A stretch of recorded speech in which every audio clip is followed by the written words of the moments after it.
ditetapkan. Kita boleh terima kalau perbelanjaan lebih banyak, okey, dah tetapkan, tak apa. Tapi bajet telah dilulus tapi masih melebihi 17%. Ya. Kalau sikit saja, mohon maaf PJ Utara. Terima kasih Datuk Yang Dipertua. Soalan saya pendek saja, PJ Utara. Bersediakah Menteri untuk meletakkan segala kesalahan overspending ini dalam 9 kementerian yang Mohd sebutkan tadi ke atas pegawai-pegawai kerajaan saja, ataukah mereka juga pertama-tamanya the buck stop at them, mereka yang mesti bertanggungjawab kepada segala kesalahan ini? Dalam sebuah syarikat, kalau katakan syarikat swasta, okey, CEO tidak boleh menyalahkan pegawai-pegawai saya ataupun pekerja-pekerja saya kerana buat kerja salah.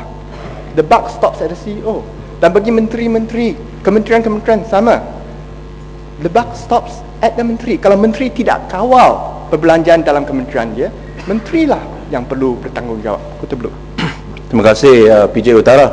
Saya tertarik sedikit, kita harap sebelum beralih topik, boleh Datuk Yang Dipertua? Terima kasih Datuk Yang Dipertua. Terima kasih PJ Utara. Saya memang suka mendengar diskurs ekonomi, pakar ekonomi ini. Saya nak mencelah kalau dengan izin untuk bertanya bersabit lagi tentang persoalan beban hutang dan sumber pendapatan negara. Jadi untuk dalam suasana hari ini, cara untuk mendapatkan pendapatan negara ataupun menambah revenue base pendapatan negara ini adalah antara lainnya cukai. Boleh tak PJ Utara? Ada dua soalan saya.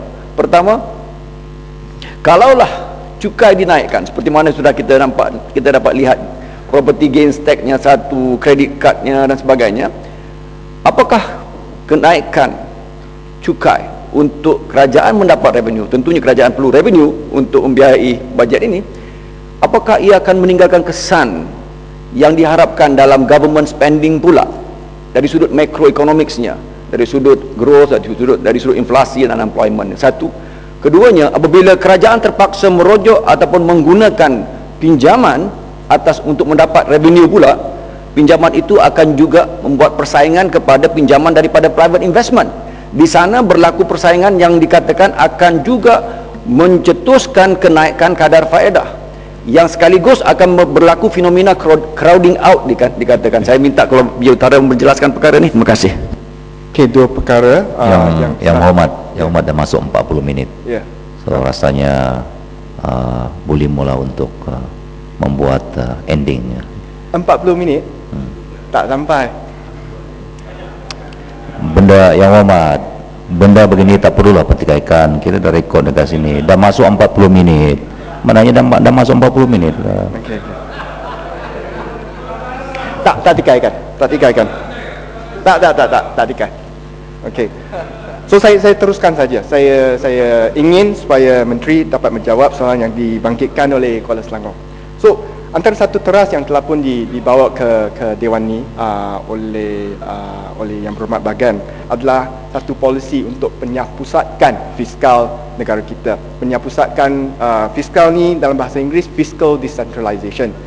Dalam fiscal decentralization, kita bukan sahaja nak kita punya negeri-negeri dapatkan wang yang lebih. Kita minta supaya cukai-cukai yang diperolehi oleh kerajaan-kerajaan negeri 20% diberikan balik kepada negeri-negeri asalnya. Tapi bukan sahaja penyapusatkan ini secara kewangan saja. Kita juga minta supaya antara tugas-tugas yang tentu yang lebih baik dikendalikan di kawasan tempatan ataupun kawasan peringkat negeri, diberikan kuasa itu kepada pihak negeri. Antara satu bidang yang di mana negeri boleh mengambil peranan yang lebih besar dan lebih efektif adalah dalam bidang pengangkutan awam. Kita semua tahu pengangkutan awam di Malaysia ni mempunyai banyak masalah sebab kita penggunaan kereta swasta di negara Malaysia merupakan satu kadar penggunaan yang tertinggi di Asia Pasifik, nombor 4 selepas Australia, New Zealand dan juga Korea Selatan.